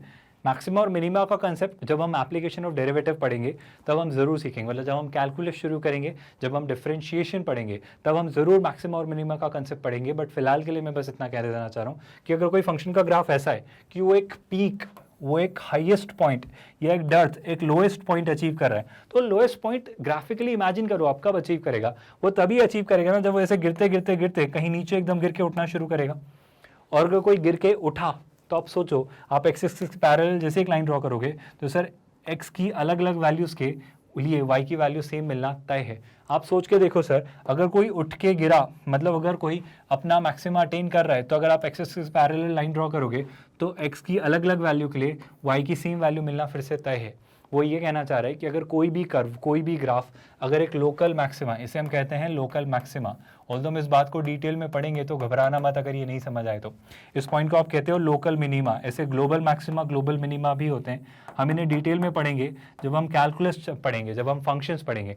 फंक्शंस तो पढ़ ही रहे हम ऑब्वियसली, जब हम कैलकुलस में डिफरेंशिएशन और एप्लीकेशन ऑफ डेरिवेटिव्स पढ़ेंगे तब मैं ये कंसेप्ट डिटेल में समझाऊंगा कि लोकल मैक्सिमा, लोकल मिनिमा क्या होता है, कैसे निकालते हैं, कैसे पता करते हैं, होगा भी या नहीं, सारी बातें हम तब करेंगे। फिलहाल बस मैं इतना कह दे रहा हूँ स्टूडेंट्स कि अगर किसी फंक्शन के लोकल मैक्सिमा या लोकल मिनिमा एग्जिस्ट करते हैं तो वो तभी एग्जिस्ट करेंगे जब फंक्शन उठ के गिरेगा या गिर के उठेगा। और अगर ऐसा होगा तो वो एक्स की अलग अलग वैल्यूज़ पे वाई की सेम वैल्यू क्रिएट करेगा, उसके बिना ये पॉसिबल ही नहीं है। अगर वो मैक्सिमा और मिनिमा बना रहा है, या मैक्सिमा भी बना रहा है या मिनिमा भी बना रहा है अकेला, तो उस फंक्शन का मैनी टू वन होना तय है। ये बात हमेशा याद रखिए। मतलब अगर फंक्शन कॉन्स्टेंटली इंक्रीजिंग या डिक्रीजिंग है तो वो 1 1 होगा, या फिर उसका एक भी मैक्सिमा या एक भी मिनिमा आया, लोकल मिनिमा या लोकल मैक्सिमा, तो आप बेशक कहिएगा कि वो फंक्शन कैसा है स्टूडेंट्स, सर वो फंक्शन एक मैनी टू वन फंक्शन है। आई होप आपको ये बातें याद रहेंगी। विद दैट वापस आते हैं काम की बातों पर, कुछ और प्रॉपर्टीज़ डिस्कस करते हैं। बड़ी ही मज़ेदार सी एक और बात उन्होंने आपको समझाने की कोशिश की है। वो कह रहा है कि सर सारे even functions many to one होते हैं। सर इवन फंक्शंस क्या होते हैं पहले तो आप ये बताओ। थोड़े ही दिनों में, मतलब थोड़े ही लेक्चर्स में आने वाले, मैं होपफुली इसी या अगले लेक्चर में मैं आपको बताऊंगा कि इवन फंक्शंस क्या होते हैं। बट एक थोड़ा सा हिंट देने की कोशिश करता हूँ।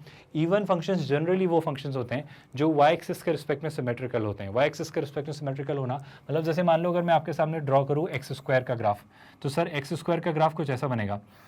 एक्स स्क्वायर बिल्कुल सही, एक्स स्क्वायर का ग्राफ अगर मैं बनाऊँ तो एक्स स्क्वायर का ग्राफ कुछ ऐसा बनेगा। अब ये इवन फंक्शन इसलिए स्टूडेंट्स क्योंकि आप सोचो, मतलब इसकी प्रॉपर डेफिनेशन तो मैं बाद में बताऊंगा, बट सोच के देखो अगर मैं वाई एक्सिस को मिरर की तरह ट्रीट करूं, अगर मैं वाई एक्सिस को मिरर की तरह ट्रीट करूं तो जैसा का जैसा ग्राफ इस तरफ है वही एग्जैक्ट सेम मिरर इमेज मुझे लेफ्ट हैंड साइड भी दिखेगी। अब आप खुद सोच के देखो स्टूडेंट्स, अगर कोई इवन फंक्शन है तो इवन फंक्शन कैसे होते हैं। अभी फिलहाल जो मैं डेफिनेशन दे रहा हूँ वो ये, ऑल्दो इसकी डिटेल्ड डेफिनेशन बाद में दूंगा।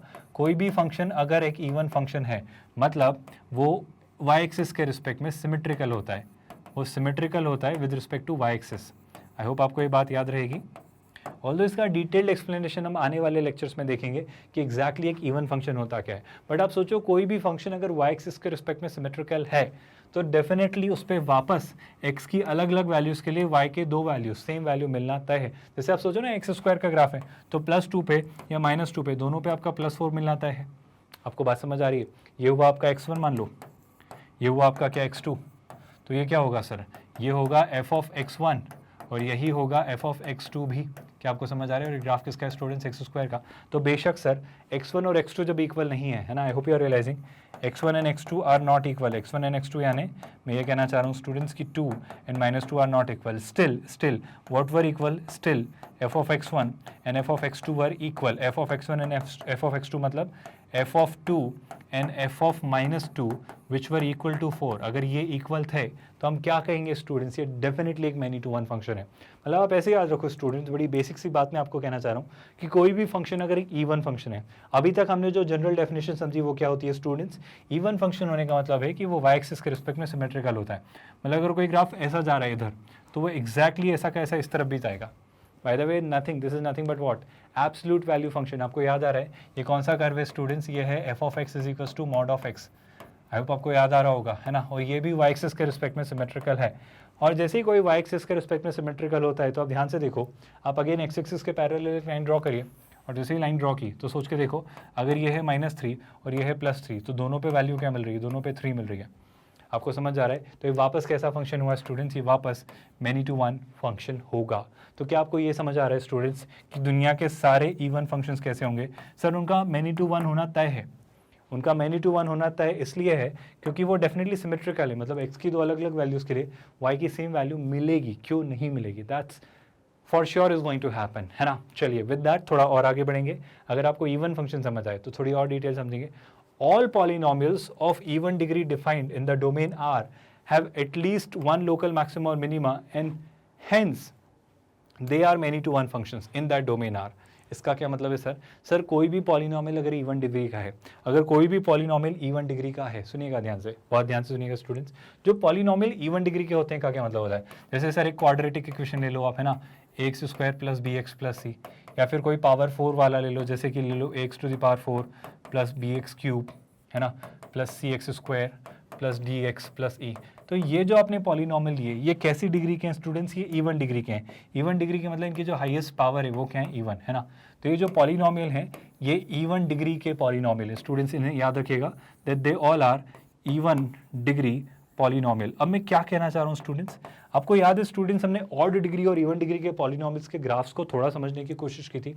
याद करो जब भी हमने ऑड डिग्री के पॉलिनोमियल्स बनाए थे तो या तो वो नेगेटिव से आके पॉजिटिव तक जाते थे, अगर पॉजिटिव से आके नेगेटिव तक जाते थे, मतलब वो अगर ऐसा ऊपर से आ रहा है तो वो ऐसा जाके ऐसा जाके ऐसा जाके ऐसा चला जाता था, मतलब वो ऊपर से आके नीचे चला जाता था, है ना। जैसे मान लो मुझे इसके कितने रूट्स मिल रहे हैं, अगर इसके मुझे रूट्स मिल रहे हैं वो कितने, 1 2 3 4 5, तो ये डेफिनेटली पॉलिनोमियल की जो मिनिमम डिग्री रही होगी वो 5 तो रही होगी, मतलब 5 डिग्री का पॉलिनोमियल होगा। और ये एक ऑड डिग्री पॉलिनोमियल रहा होगा क्योंकि डेफिनेटली ये पॉजिटिव से शुरू हुआ और ये नेगेटिव तक गया, तो ये प्लस इन्फिनिटी से आते आते माइनस इन्फिनिटी तक गया। आपको ये बात समझ आ रही है? और अगर ऐसा कोई पॉलिनोमियल है तो मैं तो ये कहूँगा कि सर इस पॉलिनोमियल में तो इसका मैनी टू वन होना तय था। खैर इस बारे में हम बात नहीं कर रहे, अभी हम इवन डिग्री के बारे में बात कर रहे हैं। अगर कोई इवन डिग्री पॉलिनोमियल है तो इवन डिग्री पॉलिनोमियल स्टूडेंट्स हमेशा नीचे गिर के उठते हैं या ऊपर उठ के गिरते हैं, मतलब वो हमेशा या तो जहाँ से शुरू होंगे वहीं खत्म होंगे। अगर ये माइनस इन्फिनिटी से आए तो प्लस इन्फिनिटी पे ही जाए, माइनस इन्फिनिटी पर ही जाएगा। या फिर अगर कोई इवन डिग्री पॉलिनोमियल, जैसे अगर पावर 4 का ले लिया और मान लेते हैं उसके 4 रूट्स तो हैं ही, उसके कितने रूट्स हैं स्टूडेंट्स? 4। तो ध्यान से सुनना, 4 रूट्स कैसे बनेंगे? मान लो वो माइनस इन्फिनिटी से आ रहे हैं, तो ये रहा पहला रूट, ये रहा दूसरा रूट, ये रहा तीसरा रूट और ये रहा चौथा रूट। तो आपको समझ आ रहा है उसको अपना चौथा रूट क्रिएट करने के लिए नीचे आना ही पड़ेगा, है ना। मतलब अगर वो नीचे से शुरू हो रहा है, वो माइनस इन्फिनिटी से शुरू हो रहा है तो माइनस इन्फिनिटी पर ही खत्म होगा। ये इवन डिग्री पॉलिनोमियल की खासियत है कि वो जिस तरफ से शुरू होते हैं उसी तरफ जाके खत्म होते हैं। क्या आपको थोड़ा बहुत समझ आ रहा है मैं जो कहना चाह रहा हूँ? और इस बारे में डिटेल डिस्कशन हम आने वाले लेक्चर्स में करेंगे, बट फिलहाल बस मैं समझा देना चाह रहा हूँ कि अगर कोई भी पॉलिनोमियल इवन डिग्री का है, मतलब स्क्वायर, पावर 4, पावर 6, पावर 8, मतलब उनकी हाईएस्ट पावर अगर कोई इवन पावर है तो हमेशा हमेशा वो जिस तरफ से शुरू होंगे उस तरफ ही खत्म होंगे, और जहाँ से शुरू होकर उसी तरफ अगर उन्हें खत्म होना है तो उन्हें मैनी टू वन होना ही पड़ेगा। आपको समझ आ रहा है? क्योंकि वो अपना मैक्सिमा या अपना मिनिमा अटेन करके वापस अपने उसी जोन में जाएगा, और अगर ऐसा होगा तो आप खुद सोचो कि उसका मैनी टू वन होना वापस से तय ही है। क्या आपको ये समझ आ रहा है स्टूडेंट्स? आई होप यहाँ तक आपको कोई भी डाउट या कोई भी कन्फ्यूजन नहीं है। विद दैट थोड़ा और आगे बढ़ेंगे, कुछ और चीज़ें समझेंगे और डिटेल में सुनते रहिएगा क्लास, क्योंकि बहुत मज़ेदार और बहुत इंटरेस्टिंग और बहुत डिटेल में हम बातें समझ रहे हैं। वो ये कह रहे हैं जितने भी इवन डिग्री के पॉलिनोमियल्स होते हैं, जितने भी इवन डिग्री के पॉलिनोमियल्स होते हैं उनका ऑब्वियसली एक लोकल मैक्सिमा या एक लोकल मिनिमा तो होता ही है। कम से कम एक लोकल मैक्सिमा या एक लोकल मिनिमा होना तय है, डेफिनेटली होगा। और अगर ऐसा है तो हमेशा जो हैं ये हमेशा मैनी टू वन फंक्शंस होते हैं, क्योंकि अगर किसी का भी एक लोकल मैक्सिमा एक लोकल मिनिमा आ रहा है तो अभी जस्ट हमने डिस्कस किया किसी भी फंक्शन का अगर एक भी मिनिमम, एक भी लोकल मिनिमा या एक भी लोकल मैक्सिमा है तो या तो उठ के गिरेगा या गिर के उठेगा, और उस चक्कर में उस तरीके में उसके डेफिनेटली दो अलग अलग वैल्यूज़ पे y की सेम वैल्यू मिलना तय है। और इसीलिए इस तरह के लोकल मैक्सिमा या लोकल मिनिमा वाले केसेस में उस फंक्शन का मैनी टू वन होना तय है, यानी उसका नॉन इंजेक्टिव होना तय है। Apart from that yes, polynomials of odd degree may be either 1 1 और मे बी मैनी 1। ऐसा क्यों कह रहा है क्लास? ये ऐसा इसलिए कह रहा है क्योंकि सोचो अगर एक ऑड डिग्री है तो आप ऐसे समझो पॉलिनोमियल जिस डिग्री का होता है उसके उतने ही रियल रूट तो ऐसा ज़रूरी नहीं है ना। जैसे अगर मैं एक ऑड डिग्री लेता हूँ, जैसे क्यूबिक है ना, हमने एक एक्सप्रेशन लिया ax cube plus bx square plus cx plus D, है ना, ये एक क्यूबिक इक्वेशन है, ये क्यूबिक पॉलिनोमियल है। तो सर ज़रूरी नहीं है अगर ये क्यूबिक है तो इसके 3 रियल रूट्स हों, मतलब 3 रियल रूट्स अगर मैं मान लूँ तो इसके 3 real roots alpha beta gamma हो, ऐसा ज़रूरी नहीं है। आप समझते हैं ना रूट्स क्या होते हैं स्टूडेंट्स? रूट्स मतलब sir F of alpha, F of beta और एफ ऑफ गामा जो हैं वो ज़ीरो हों, मतलब ये एक्स एक्सिस को इंटरसेक्ट करता है अल्फ़ा बीटा गामा पे। ऐसा हो सकता है सर कि ऐसा हो, कैसा हो सर, कि मान लो ये अल्फ़ा बीटा और गामा पे इंटरसेक्ट किया, है ना, ये माइनस इन्फिनिटी से आया प्लस इन्फिनिटी पे गया और अल्फ़ा बीटा और गामा ये 3 पॉइंट्स पे एक्स एक्सिस को इंटरसेक्ट किया, ऐसा हो सकता था। बट ज़रूरी नहीं है सर कि इसके 3 रूट्स निकले ही निकले। मैं क्वाड्रेटिक इक्वेशंस पढ़ाते वक्त बताऊंगा कि रूट्स का सिनेरियो कैसा होता है, रूट्स कैसे वर्कआउट होते हैं, या किसी भी डिग्री के रूट्स में कैसे चीज़ें हो रही होती हैं। बट इसके अलावा ये भी पॉसिबल है सर कि इसके एक ही रूट हो, मतलब ये एक ही बार एक्स एक्सिस को इंटरसेक्ट करे। मतलब आपके पास थी क्यूबिक इक्वेशन सर, बट वो एक ही बार इंटरसेक्ट करते हुए निकल गई, है ना, वो एक ही बार इंटरसेक्ट करते हुए निकल गई। मतलब जो 2 रूट्स होने थे, मतलब जैसे अगर क्यूबिक है तो 3 रूट्स तो होंगे, तो एक रूट रियल रहा और 2 रूट्स इमेजिनरी हो गए। आपको पता है ना, या कॉम्प्लेक्स नंबर्स में हम पढ़ेंगे कि कभी भी रूट्स अगर होते हैं, अगर वो इमेजिनरी हुए तो पेयर वाइज इमेजिनरी होते हैं। मतलब अगर किसी क्यूबिक इक्वेशन के 3 रूट्स होने चाहिए थे तो कभी भी ऐसा नहीं होगा कि 2 रूट्स रियल होंगे और एक इमेजिनरी होगा। ये बात मैं क्वाड्रेटिक में भी पढ़ाऊंगा और कॉम्प्लेक्स नंबर्स में भी पढ़ाऊंगा। बट एक थोड़ा सा हिंट देना चाह रहा हूँ, मैं ये कहना चाह रहा हूँ, किसी भी इक्वेशन के जो रूट्स हैं वो पेयर वाइज इमेजिनरी होते हैं। मतलब अगर ये क्यूबिक इक्वेशन है तो उसका एक रियल होगा और 2 इमेजिनरी होंगे, या फिर तीनों के तीनों इमेजिनरी हो, ऐसा ज़रूरी नहीं है, क्योंकि एक का तो रियल होना तय है, क्योंकि क्यूबिक है। और क्यूबिक है मतलब वो डेफिनेटली एक्स एक्सिस को एक पॉइंट पे तो इंटरसेक्ट करके जाएगी, कब वो नहीं पता, बट कहीं ना कहीं तो जाएगी। और उस केस में आप सोचो, इस केस में फिर ये मैनी वन नहीं बन पा रहा है, क्योंकि अगर आप एक्स एक्सिस के पैरेलल कहीं भी लाइन ड्रॉ करें तो वो इस कर्व को एक ही पॉइंट पर इंटरसेक्ट कर रही है, तो उस केस में 1-1 है। बट हाँ सर, ज़रूरी नहीं है कि 1-1 ही रहे। इस केस में अगर आप ध्यान से देखें तो हाँ सर, ये बेशक मैनी टू 1 बन रहा है, क्योंकि इस बार उसके 3 रूट्स निकल के आए और x की अलग अलग वैल्यूज़ पर मुझे y की सेम वैल्यू मिली। क्या आपको ये बात समझ आई स्टूडेंट्स? आई होप यहाँ तक आपको कोई भी डाउट या परेशानी नहीं है और ये सारे कंसेप्ट आपको डिटेल में क्लियर हुए। विद दैट थोड़ा और आगे बढ़ेंगे, कुछ और प्रॉपर्टीज़ देखेंगे, कुछ और तरीके समझेंगे, है ना। ये चीज़ें सुनिए स्टूडेंट्स, या ये चीज़ें पढ़िए, इन पर हम डिटेल में डिस्कशन करेंगे। बट पहले आप इसे खुद से एक बार देखिए। कुछ और इंपॉर्टेंट रिजल्ट्स हैं स्टूडेंट्स जो आपको पता होना चाहिए मैनी टू 1-1 फंक्शंस को लेकर। जल्दी से पढ़िएगा और जल्दी से इन्हें समझिएगा और इन्हें याद रखिएगा। तो समझते हैं स्टूडेंट्स क्या कह रहा है वो। एक बड़ा इंपॉर्टेंट सा रिजल्ट है, ध्यान से पढ़ेंगे स्टूडेंट्स इसे। वो कह रहा है अगर f एक फंक्शन है जो x से y में डिफाइंड है और g ऑफ x फंक्शन है जो y से z में डिफाइंड है ना, अगर दोनों f और g 1-1 है, अगर f और g दोनों 1-1 है तो इनका composite g of f of x या f of g of x भी एक 1-1 फंक्शन होगा। बशर्ते कंपोजिट निकालने के लिए आपको याद होगा जो इस फंक्शन की कोडोमेन होती है वो इस फंक्शन की क्या हो जाएगी, ऑब्वियसली डोमेन।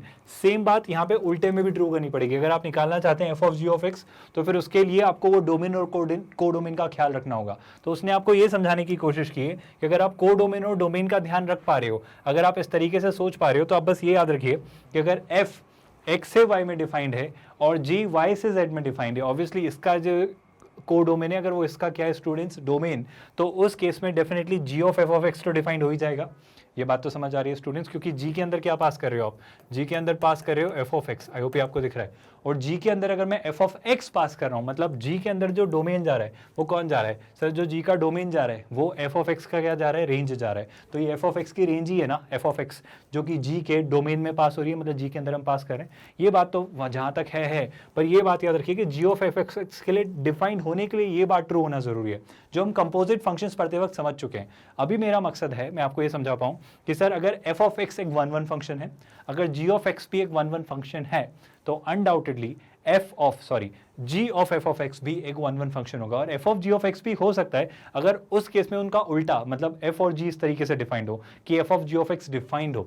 अगर f of g of x भी निकल के आ रहा है इसी तरीके से जैसे हमने g of f of x को निकाला, तो उस केस में आप बेशक कहेंगे कि f of g of x भी एक 1-1 फंक्शन होगा। आई होप ये लाइन दोनों आपको समझ आ रही है। मतलब सीधी सीधी बात है क्लास, अगर उनके कंपोजिट डिफाइंड हैं तो उस केस में आप याद रखिए अगर f ऑफ x और g ऑफ x दोनों 1-1 है तो इनके कंपोजिट भी 1-1 होते हैं। याद रखिएगा, एग्जाम में क्वेश्चन ऐसे ही आ जाएगा कि 1 1 दे देगा, दूसरा 1 1 दे देगा, पूछेगा इसका कंपोजिट 1 1 है या नहीं, तो आपको 1 1 निकालने की जरूरत नहीं है, आपको बस पता है नहीं 1 1 है तो इनका कंपोजिट भी 1 1 होगा। बस ये याद रखिएगा कि वो कंपोजिट डिफाइंड भी है नहीं, उस कंपोजिट पे ये कंडीशन अप्लाई करके देखेगा। आई होप मेरी बात आपको समझ आ रही है। जो बात हमने कंपोजिट फंक्शंस पढ़ते वक्त अप्लाई की थी, हमने डोमेन और रेंज को बहुत केयरफुली वर्कआउट किया था, क्योंकि बात सिर्फ कंपोजिट फंक्शंस को निकालने की नहीं है, बात उनके डोमेन और रेंज को भी प्रॉपर्ली सोच पाने की है। चलिए विद दैट थोड़ा और आगे बढ़ेंगे। नेक्स्ट प्रॉपर्टी वो क्या कह रहा है, वो कह रहा है अगर g ऑफ f 1 1 है, अगर g of f of x 1 1 है, देन f 1 1 होगा, ये बात तय है। मतलब वो क्या कह रहा है स्टूडेंट्स, अगर कोई कहे आपसे कि g of f of x एक 1 1 फंक्शन है, अब इस बार उल्टा है स्टूडेंट्स, है ना, बहुत केयरफुली सुनिएगा। अगर कोई कहे कि g of f of x एक इंजेक्टिव फंक्शन है, अगर वो एक 1 1 फंक्शन है, तो आप इतना जरूर कह सकते हो सर कि g of f of x के 1 1 होने पर f ऑफ x भी हाँ सर 1 1 ही रहा होगा। This can be concluded. But what about g of x? Sir g of x हो भी सकता है, नहीं भी हो सकता है, नहीं पता, ये बात याद रखिएगा। मतलब उल्टा जरूर ट्रू है कि f ऑफ x और g ऑफ x अगर दोनों 1 1 है तो g of f of x का 1 1 होना तय है। लेकिन अगर g of f of x पता है कि 1 1 है या इंजेक्टिव है, तो फिर आप जरूरी नहीं है कि g ऑफ x को 1 1 कहें, हो भी सकता है, नहीं भी हो सकता है, लेकिन f ऑफ x तो 1 1 होगा, ये फिक्स्ड है। आई होप आप ये बात याद रखेंगे। ये दोनों काफी इंपॉर्टेंट से रिजल्ट्स हैं, ये काफी क्रूशियल से रिजल्ट्स हैं जिन्हें याद रखिएगा। थोड़ा और आगे बढ़ते हैं स्टूडेंट्स, कुछ और प्रॉपर्टीज डिस्कस करेंगे। एक क्वेश्चन आपके सामने दिया जा रहा है जिसमें वो ये कह रहा है कि चेक करके बताइए, एक फंक्शन है x - 2 x - 3 x - 4 और ये r से r में डिफाइंड है, ये 1 1 है या मेनी 1 है, ये इंजेक्टिव है या नॉन इंजेक्टिव है। सोच के देखो स्टूडेंट्स, मुझे कुछ कहने तक की जरूरत नहीं है इस क्वेश्चन का आंसर क्या होगा अगर आपको सारी प्रॉपर्टीज याद है तो। जल्दी से देखो स्टूडेंट्स, मुझे दिख रहा है एक क्यूबिक पॉलिनोमियल, देखो इसके 3 रूट्स हैं 2 3 और 4, और अगर इसके 3 रूट्स हैं तो इसका ग्राफ कैसा बनेगा सोच के देखो। सर 3 पॉइंट्स होंगे, कौन कौन? सर एक पॉइंट होगा 2, एक पॉइंट होगा 3 और एक पॉइंट होगा 4, है ना। और इसका ग्राफ कुछ ऐसा होगा सर, मतलब not exactly like this but somewhat like this, है ना। आर यू रियलाइजिंग, कुछ ऐसा सा ग्राफ होगा। आई होप हमने सही बनाया है। बट ये है क्यूबिक पॉलिनोमियल, है ना, तो हमने इसको, आई एम रियली सॉरी, मैंने इसमें थोड़ी सी गलती कर दी, मैंने इसका एक और रूट एक्स्ट्रा बना दिया। आई रिपीट, ये 2 3 4 तक जा रहा है। अब अगर मैं इसका ग्राफ बनाऊं स्टूडेंट्स, तो ग्राफ कैसे बनेगा, ध्यान से सुनिएगा, बहुत ध्यान से ऑब्जर्व करिएगा। बस मैंने 4 रूट्स बना दिए थे, अगर 3 रूट्स बनाने हैं तो है ना कुछ ऐसा जा रहा होगा, समझने की कोशिश करना। ये 2 से गया होगा स्टूडेंट्स, फिर 3 पे मिला होगा, फिर 4 से पास होकर फिर उठ गया होगा, तो ये कुछ ऐसा सा ग्राफ बन रहा होगा। मैं ये कहना चाह रहा हूँ स्टूडेंट्स कि ये होगा आपका x एक्सिस, ये माइनस x साइड, ये होगा प्लस x साइड, ये होगा ऑब्वियसली आपका y एक्सिस, तो y की पॉजिटिव साइड और ये y की नेगेटिव साइड, है ना। या फिर आप इसे minus infinity plus infinity, minus infinity plus infinity, और इसे आप कहते हैं ओरिजिन। मेरा बस कहने का मतलब है कि ये आपकी क्यूबिक क्वाड्रेट, क्यूबिक एक पॉलिनोमियल है, और अगर ये क्यूबिक यानी ऑड डिग्री है, जिसमें मुझे डेफिनेटली इसके 3 रूट्स दिख रहे हैं, पहला रूट, दूसरा रूट और तीसरा रूट, क्या सिर्फ इसके ग्राफ को देखकर आप मुझे बता सकते हो कि ये मेनी 1 है या 1 1? आई होप हमने जैसे ही देखा कि ये क्यूबिक था, और क्यूबिक देखते ही मुझे जैसे ही दिखे इसके 3 रूट्स अल्फा बीटा गामा, मतलब मुझे ये दिखा कि ये 3 बार तो एक्स एक्सिस को इंटरसेक्ट करेगा, और चूंकि ये क्यूबिक है तो माइनस से प्लस या प्लस से माइनस जाएगा। वो मैं निकालना नहीं चाह रहा हूँ, आप निकालने तो और आसान हो जाएगा, आप वेवी कर मेथड से निकाल सकते हो। जैसे अगर निकालना है तो सोचो 0 पे क्या होगा, तो 0 - 2 negative, 0 - 3 negative, 0 - 4 negative, negative negative positive into negative, तो डेफिनेटली 2 से पहले वो नेगेटिव ही होगा और 4 के बाद वो पॉजिटिव ही होगा, बीच में ऐसे ही चलेगा। Not exactly this graph but ऐसा ही कुछ कर्वेचर उसका होगा।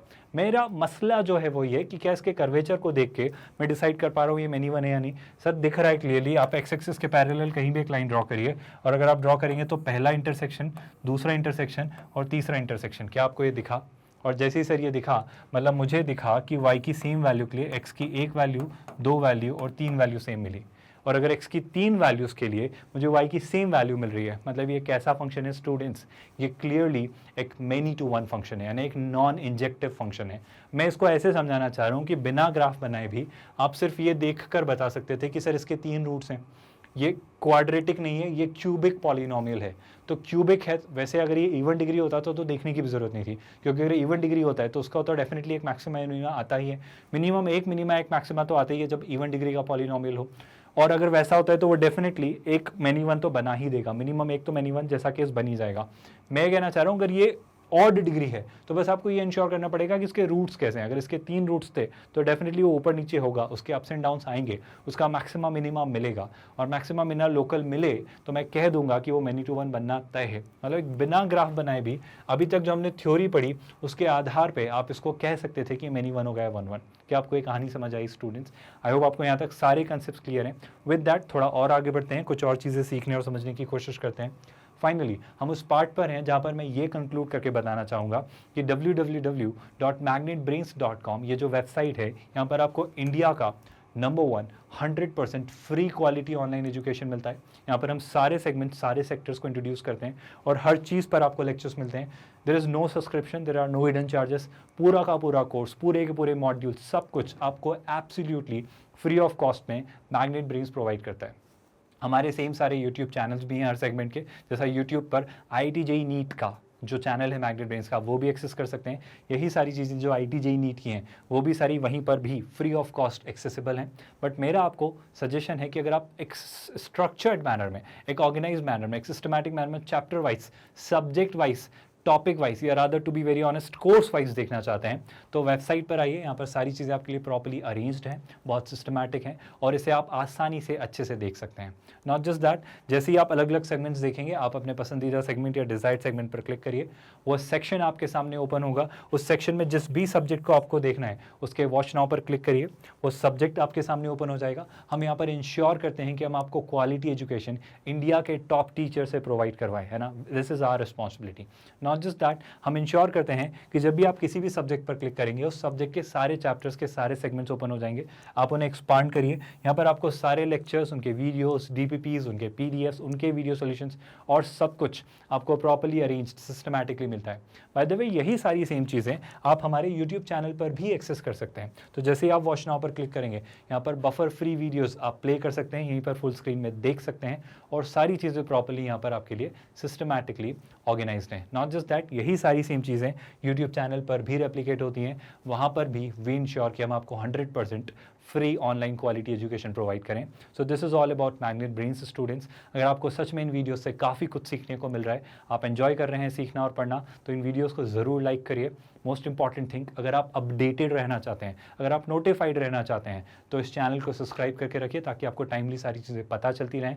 And yes, of course, one of the most crucial things is कि सोच के देखो एक बार, इतना सारा, इतना बड़ा, इतना शानदार सा क्रिएट किया हुआ फ्री ऑफ कॉस्ट मॉड्यूल, कोशिश करिए ज़्यादा से ज़्यादा लोगों तक पहुंचाने की। जिन्हें इनकी ज़रूरत है एटलीस्ट उन लोगों तक तो ज़रूर पहुंचाइए। तो इसे ज़्यादा से ज़्यादा लोगों से शेयर करिए ताकि वो भी इस free of cost quality education module को अवेल कर पाएँ, इसका फ़ायदा उठा पाएँ। With that, we are calling it a day. Thank you so much.